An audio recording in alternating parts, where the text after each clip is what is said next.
69वें national film award का हुआ ऐलान। रॉकेटरी द नाम्बी इफेक्ट ने सर्वश्रेष्ठ फीचर फिल्म का जीता पुरस्कार। नाम्बी नारायण की भूमिका में नजर आए थे आर माधवन। फिल्म पुष्पा के लिए अल्लू अर्जुन को मिला सर्वश्रेष्ठ अभिनेता का पुरस्कार। बेस्ट एक्टर का नेशनल अवार्ड पाने वाले पहले तेलुगु एक्टर हैं अल्लू अर्जुन। पुरस्कार के ऐलान के बाद अल्लू अर्जुन के घर पर मनाया गया जश्न। हैदराबाद में अल्लू के घर के बाहर भी फैंस ने किया सेलिब्रेट।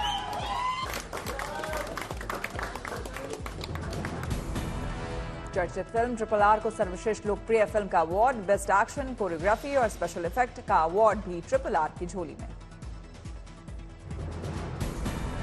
आलिया भट्ट और कृति सनन को मिला सर्वश्रेष्ठ अभिनेत्री का अवार्ड। आलिया को गंगूबाई काठियावाड़ी तो वहीं कृति सनन को मिमी के लिए दिया गया अवार्ड। अमर महल में उन्हें ना अब बहुत पसंद आ गई है। केतन मेहता की निर्देशित फिल्म सरदार उधम ने सर्वश्रेष्ठ हिंदी फिल्म का पुरस्कार जीता। फिल्म सरदार उधम ने बेस्ट सिनेमेटोग्राफी, ऑडियोग्राफी और कॉस्ट्यूम डिजाइन का भी अवार्ड जीता। लेडी डॉन की कहानी पर बनी फिल्म गंगूबाई काठियावाड़ी ने बेस्ट डायलॉग का भी जीता अवार्ड। आलिया ने जताया आभार। फिल्म मिमी के लिए पंकज त्रिपाठी को बेस्ट सपोर्टिंग एक्टर का अवार्ड। वहीं कश्मीर फाइल्स के लिए पल्लवी जोशी को मिला बेस्ट सपोर्टिंग एक्ट्रेस का अवार्ड। द कश्मीर फाइल्स को Nargis Dutt award for best feature film for national integration award दिया गया। विवेक अग्निहोत्री ने किया है फिल्म द कश्मीर फाइल्स का निर्देशन। निर्देशक निखिल महाजन को गोदावरी द होली वाटर के लिए बेस्ट डायरेक्टर का राष्ट्रीय पुरस्कार मिला। दक्षिण अफ्रीका के जोहान्सबर्ग में ब्रिक्स सम्मेलन के बाद शुक्रवार को ग्रीस रवाना होंगे प्रधानमंत्री मोदी। 40 साल बाद किसी भारतीय पीएम का ग्रीस दौरा। ब्रिक्स के विस्तार पर मुहर। ईरान, सऊदी अरब, यूएई, मिस्र, अर्जेंटीना, इथियोपिया होंगे जनवरी से शामिल। प्रधानमंत्री मोदी ने किया समर्थन। मोदी ने ब्रिक्स के नए सदस्य देश इथियोपिया को दी बधाई। इथियोपिया के पीएम अबी अहमद अली और प्रधानमंत्री मोदी के बीच द्विपक्षीय वार्ता। ब्रिक्स सम्मेलन से इतर प्रधानमंत्री मोदी और ईरान के राष्ट्रपति सैयद इब्राहिम रईसी के बीच द्विपक्षीय बैठक। प्रधानमंत्री मोदी और ईरानी राष्ट्रपति के बीच व्यापार, निवेश, ऊर्जा, कनेक्टिविटी, आतंकवाद और अफगानिस्तान जैसे मुद्दों पर चर्चा। जोहान्सबर्ग में ब्रिक्स सम्मेलन में शामिल हुए सभी बड़े नेता एक फ्रेम में हुए कैद। ग्रुप फोटोशूट में प्रधानमंत्री मोदी के साथ तस्वीर को लेकर दिखा क्रेज। दक्षिण अफ्रीका के जोहान्सबर्ग में प्रधानमंत्री मोदी ने सेनेगल गणराज्य के राष्ट्रपति मैकी सॉल के साथ की द्विपक्षीय वार्ता। ब्रिक्स के मंच पर प्रधानमंत्री मोदी और चीन के राष्ट्रपति शी जिनपिंग में वॉक द टॉक ब्रीफिंग के लिए जाते वक्त हाथ मिलाते हुए आए नजर। ब्रिक्स सम्मेलन में हिस्सा लेने दक्षिण अफ्रीका पहुंचे चीनी राष्ट्रपति शी जिनपिंग के ट्रांसलेटर को सुरक्षाकर्मियों ने उनके साथ जाने से रोका। हाथापाई भी हुई। जिनपिंग पीछे पलटकर अपने सहयोगी को देखते रहे और फिर आगे बढ़ गए। वहीं प्रधानमंत्री मोदी अपने सहयोगी के साथ पूरे सम्मान के साथ हुए शामिल। चांद के बाद अब सूरज की बारी। इसरो ने शुरू की इतिहास रचने की तैयारी। 2 सितंबर को लॉन्च होगा भारत का सूर्य मिशन आदित्य L1। सूर्य के रहस्यों से उठेगा पर्दा। 15 लाख किलोमीटर का सफर तय करने में लगेंगे 127 दिन। इसरो ने दी जानकारी। मिशन आदित्य L1 पर इसरो चीफ ने कहा, सब कुछ योजना के मुताबिक चल रहा है। सूरज की स्टडी करेगा स्पेसक्राफ्ट आदित्य L1।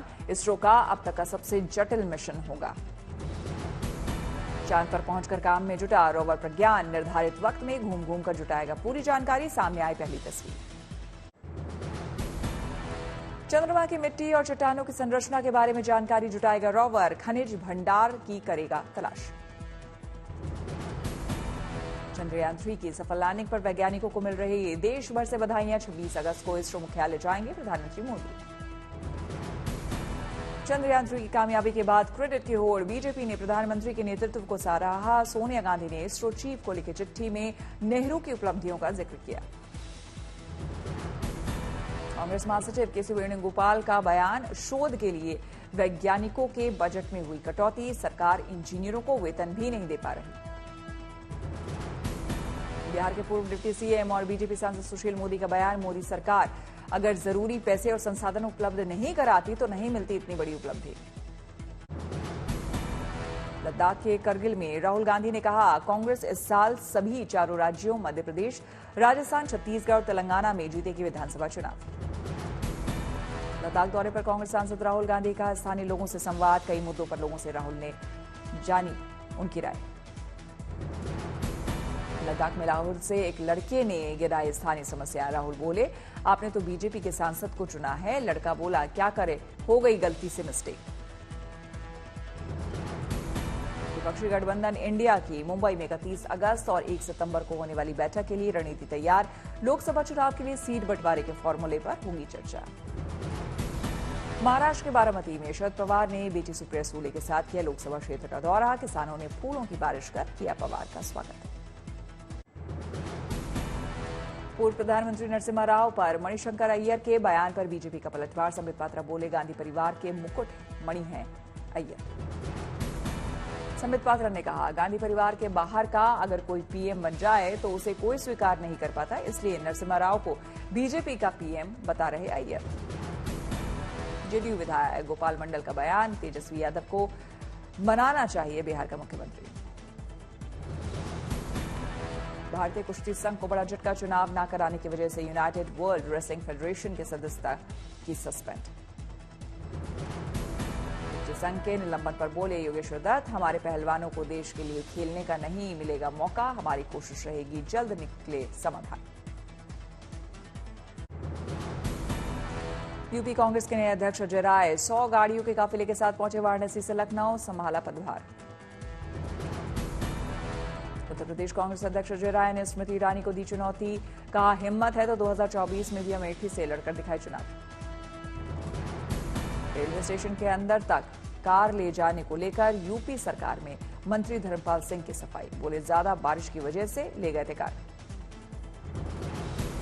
बिहार सरकार में मंत्री तेज प्रताप यादव का बीजेपी पर हमला, कहा, 2024 और 25 में बीजेपी का बिहार से हो जाएगा सुपड़ा साफ। कांग्रेस की राष्ट्रीय कार्यकारिणी में शामिल होने के बाद पहली बार कटिहार पहुंचने तक तारिक अनवर का स्वागत, कांग्रेस कार्यकर्ताओं ने की नारेबाजी।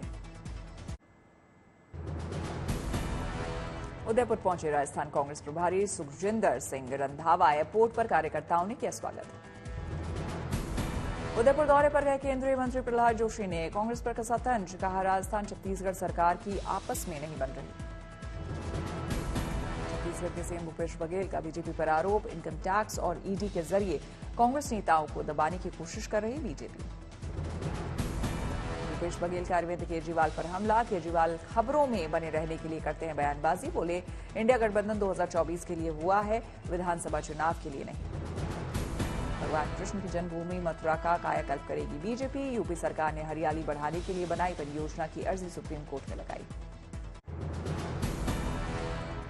द मुथूट ग्रुप के joint managing director Alexander George Muthoot को इंडियन फैमिली बिजनेस अवार्ड 2022 से किया गया सम्मानित, राष्ट्र और समाज के प्रति सेवा भाव के लिए दिया गया पुरस्कार। केंद्रीय मंत्री पीयूष गोयल ने joint managing director Alexander George Muthoot को किया सम्मानित, नई दिल्ली में आयोजित समारोह में जीआईजीए कैटेगरी में जीता अवार्ड। दिल्ली के वसंत वैली स्कूल में ड्रामा फेस्टिवल का आयोजन, 9 से 11 साल के बच्चे ले रहे हैं हिस्सा, थीम है मिथ्स ऑफ जंगल।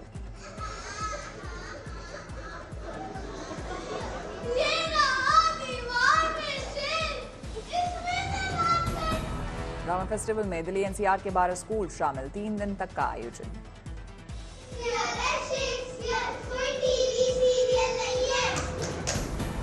जयपुर में खेलो इंडिया अभियान का हुआ आयोजन, केंद्रीय खेल मंत्री अनुराग ठाकुर ने कार्यक्रम में लिया हिस्सा।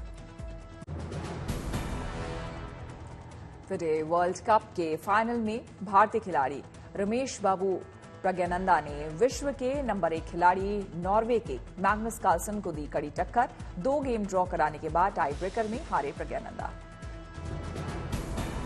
फिडे वर्ल्ड कप का फाइनल हार कर भी रमेश बाबू प्रज्ञानंदा ने रचा इतिहास, फिडे वर्ल्ड कप का फाइनल खेलने वाले सबसे कम उम्र के भारतीय शतरंज के खिलाड़ी बने प्रज्ञानंदा। दिल्ली में G20 को लेकर तैयारियों का दौर तेज, सुरक्षा को दुरुस्त बनाए रखने के लिए भारत के स्पेशल महिला कमांडो ने कसी कमर। इस स्पेशल बैच में 19 महिला कमांडो तैनात, जिन्हें मध्य प्रदेश के आईटीबीपी सेंटर में 1 महीने की दी गई है कड़ी ट्रेनिंग। विदेशी मेहमानों की सुरक्षा जिम्मेदारी निभाएंगे महिला कमांडो। दिल्ली में G20 समिट को लेकर केंद्र सरकार का बड़ा आदेश। 8 से 10 सितंबर तक केंद्र सरकार के सभी दफ्तर रहेंगे बंद।